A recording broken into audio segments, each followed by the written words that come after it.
आधार के बिना सुधार नहीं होता। आधार के बिना सुधार नहीं होता। सुधार के बिना उद्धार नहीं होता। सत्संग वह परम आधार है। बिगड़े हुए मानव को भी सुधार कर, बिगड़े हुए मन को भी सुधार कर यह सत्संग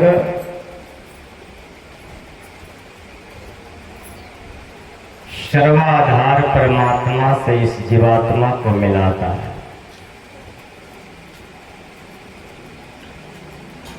अन्नप्राशन के शुभ अवसर पर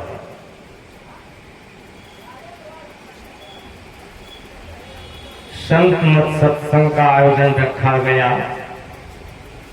अन्नप्राशन तो छोटा सा बालक का है, लाभ तो केवल उस बालक को मिलना चाहिए, लेकिन बालक तो किसी माता पिता दादा या दादी के गोद में बैठा होगा, पड़ा होगा,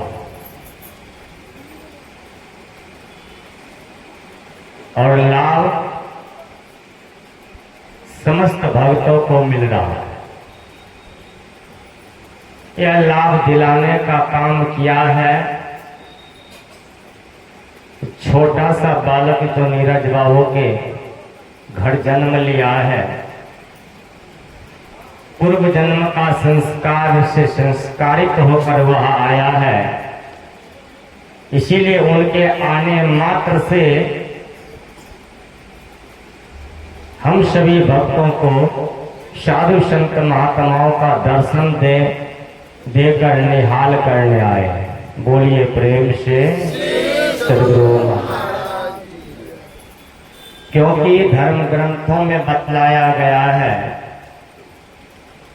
जो पूर्व जन्म का जो संस्कारित जीव जिस घर में जन्म लेता है, किसी न किसी बहाने से वह संत महापुरुष एवं सत्संग को लाता, भक्ति को लाता। गोस्वामी तुलसीदास जी महाराज का वचन है, किसी भी तरह से संत महात्माओं का यदि हम सब मानव को दर्शन होता है, लाभ मिलता है, तो समझ लेना चाहिए जब द्रवहि दीन दयाल राघव साधु संगति पाइए, जही दरस परस समागम आदिक पाप राशि नसाइए। और ऐसे महापुरुषों संतों का दर्शन मात्र से हम लोगों को पाप राशि का नाश होता है। साधु संत महात्माओं का दर्शन और सत्संग का मिलना इस संसार में दुर्लभ बतलाया गया है।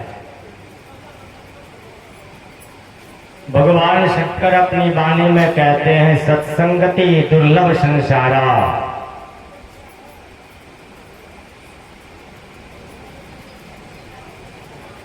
सुंदरदास जी महाराज अपनी वाणी में समझाते हुए हम मानव को कहते हैं,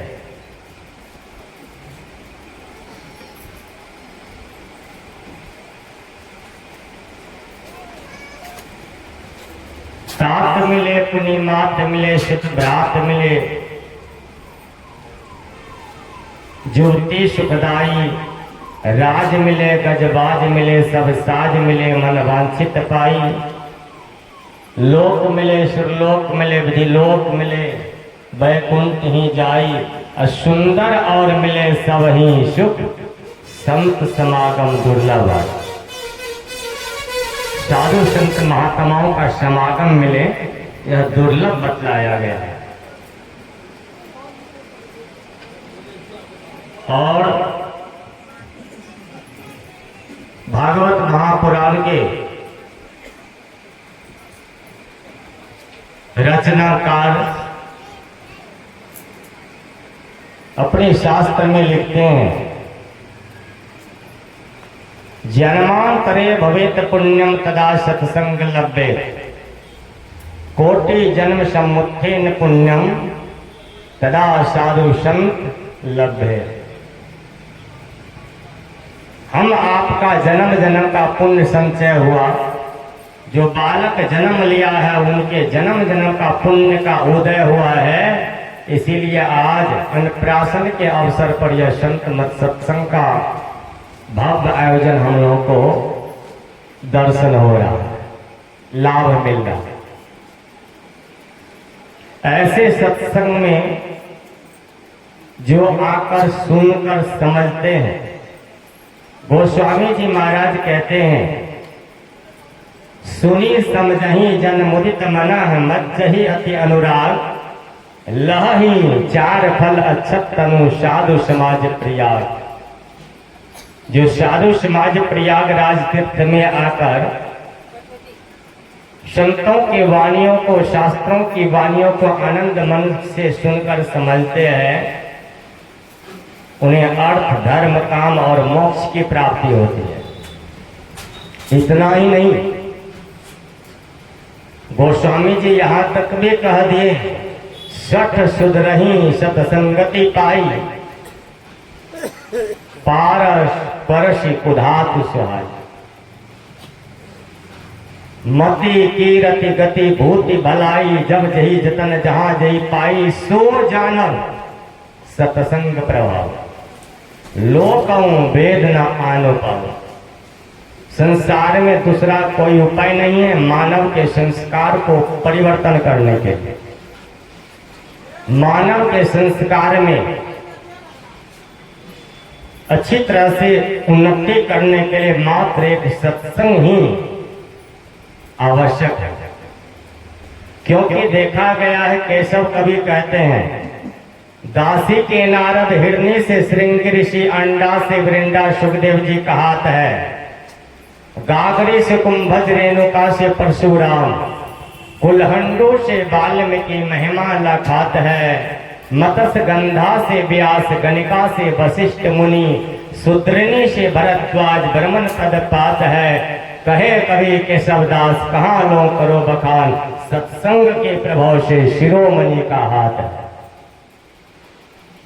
जब ऐसे ऐसे मनुष्यों का इतनी बड़ी सदगति और सदकल्याण सत्संग से हो रहा है, आज मानव के संस्कार के लिए, उस बालक के संस्कार के लिए अन्नप्राशन के शुभ अवसर पर साधु संत महात्माओं का आगमन हुआ और सत्संग हो रहा है।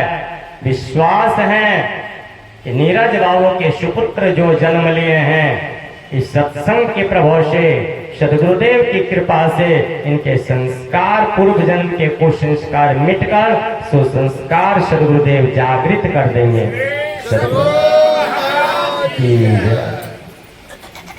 संस्कारों में परिवर्तन करने के लिए उपनिषद में, शास्त्रों में 16 प्रकार के संस्कार बतलाए गए,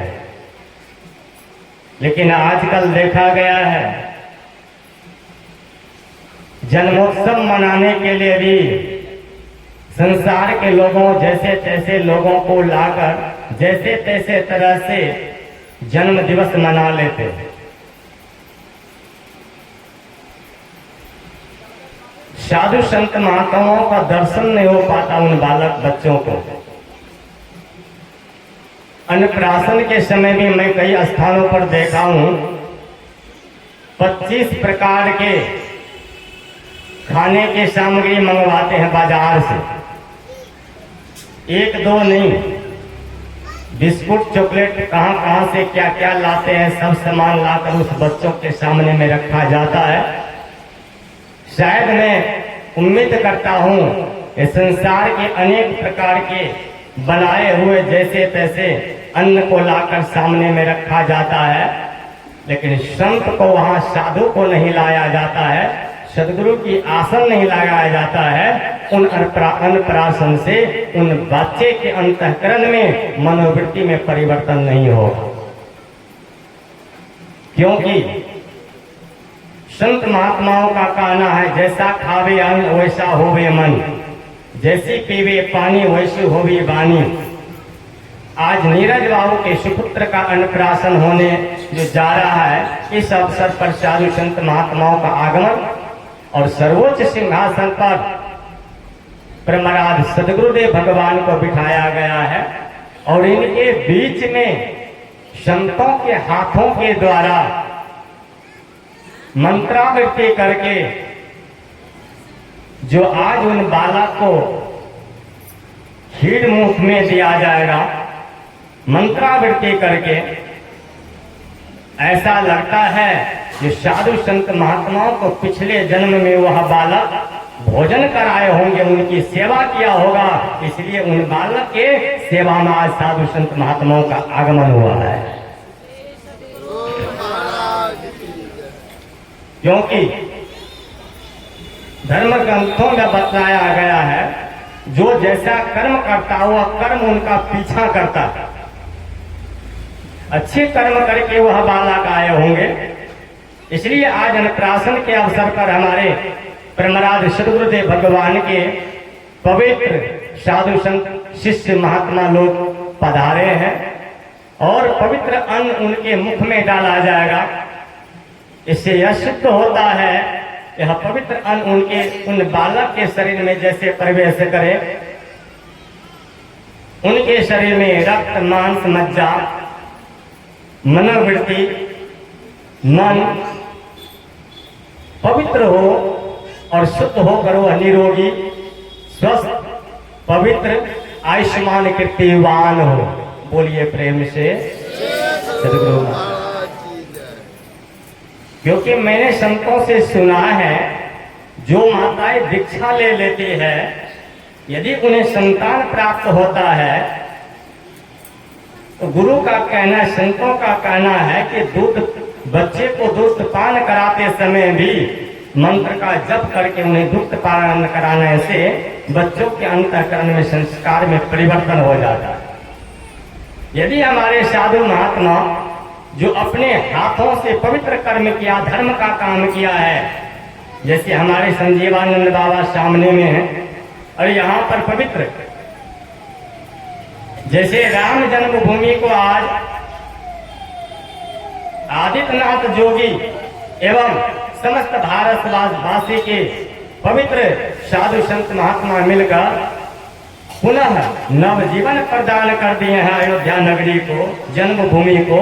ऐसे ही संजीवानंद बाबा भी, ऐसे हमारे परमराज सद्गुरु महर्षि संत सेवी परमहंस जी महाराज के जन्मभूमि को नवजीवन प्रदान कर रहे हैं। ऐसे साधु महात्मा जिनके हाथों से पवित्र धार्मिक कार्य होता है, परोपकार का कार्य होता है, उन्नति का कार्य होता है, दूसरों के हित का कार्य होता है, ऐसे साधु महात्माओं का हाथ किसी के मस्तक पर जल्दी नहीं जाते, किसी के मुख में नहीं जाते हैं। लेकिन धन्य है नीरज बाबू के वह सुपुत्र जो ऐसे साधु महात्माओं का हाथ उनके मुख में जाएंगे और अन्नदान होगा मंत्रावृत्ति के द्वारा। इससे यह सिद्ध होता है वे पवित्र श्रेयस्वान कीर्तिवान हो। इतना ही नहीं, आज जो यह सत्संग पर पाठ किया गया है, हमारे सद्गुरुदेव भगवान कहते हैं, नित सत्संगति करो बनाई, अंतर बाहर दो विधि भाई, धर्म कथा बाहर सत्संगा, अंतर सत्संग ध्यान भंगा। बाहर का सत्संग तो कथा प्रसंग हम लोग श्रवण करते हैं, लेकिन कथा प्रसंग भजन ही नहीं, धारण करने योग्य धर्म को जो वाणी के द्वारा सुनाया जाता है, जिस ज्ञान को मानव अपने जीवन में धारण करने से जानवर की तो स्वभाव रहने वाला, पशुवत वृत्ति करने वाला मानव भी वह पवित्र मानव हो जाता, मानव से सिद्ध हो जाता और सिद्ध से परम योगी हो जाता। ऐसे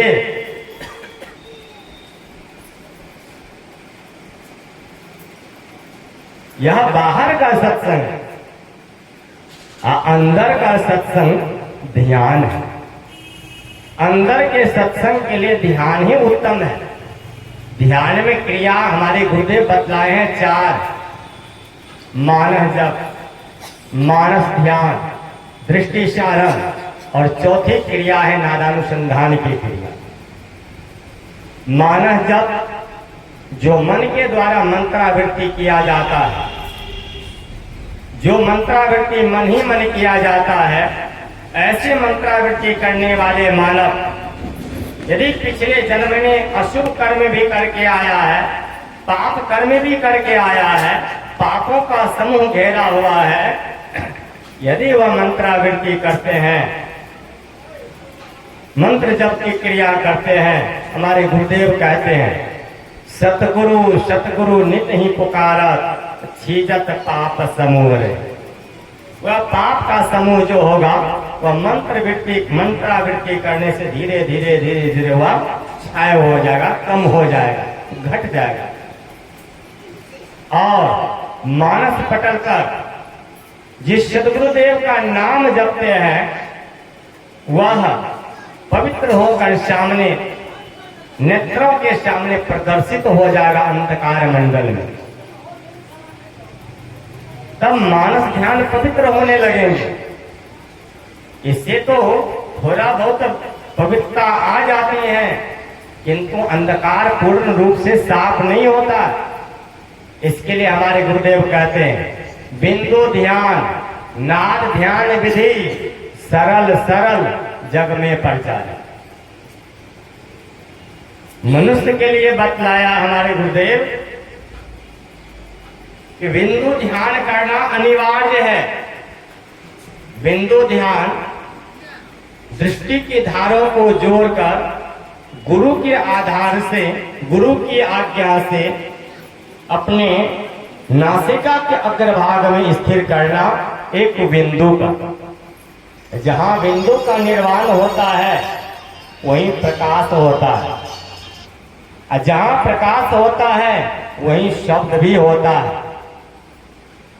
आरंभ में प्रकाश दिखेंगे और वही प्रकाश मिट्टी का रंग पीला है, हवा का रंग हरा है, आकाश का रंग नीला है, पानी का रंग लाल है, अग्नि का रंग काला है। ये पीली नीली लाल सफेदी स्याही सन्मुख आता है। छट छट छट छट बिजली छटके भोर का तार दिखाता है। और इस प्रकार से अपने अंतःकरण में दर्शन होता है। अभ्यासी जैसे जैसे अपने अंदर में दर्शन करते हैं या परमात्मा तक जाने को जीवात्मा का मार्ग है। जीवात्मा इस मार्ग पर चलते हैं और भक्ति करते करते अमृत ध्वनि की नौबत जा रहा शब्द सुनाई देता है। उन शब्द को यह जीव सुन सुनकर निहाल हो जाता है। चित्त स्थिर चंचल मन थाका पांचों का बलहारा मया जी हरिरस पी मतवारा। 8 पहर झूमत ही बेटे डाढ़ दिवस सब धारा। अब बाहर के आनंद क्या लेंगे, अपने अंदर में ही अभ्यासी को आनंद मिलने लग जाता है। इसलिए इनका भी अभ्यास हम मानव को करने के लिए ही प्रेरणा हमारे गुरुदेव देते हैं, वेद शास्त्र उपनिषद देते हैं। केवल बाहर के भक्ति करने के लिए हम लोगों का शरीर नहीं मिला है, बल्कि आंतरिक भक्ति करने के लिए भी मिला है। इसलिए दोनों तरह की हम लोग सत्संग करें, अपने जीवन को सफल बनाएं। सभी भक्तों को नमन करते हुए मैं अपने वाणी को विराम देता हूँ। मुझे जितना समय मिला था मैं अपनी वाणी से आप लोगों की सेवा करने का प्रयास किया और अपनी वाणी को सभी भक्तों को नमन करते हुए विराम देता हूँ। बोलिए प्रेम से सद्गुरु महाराज।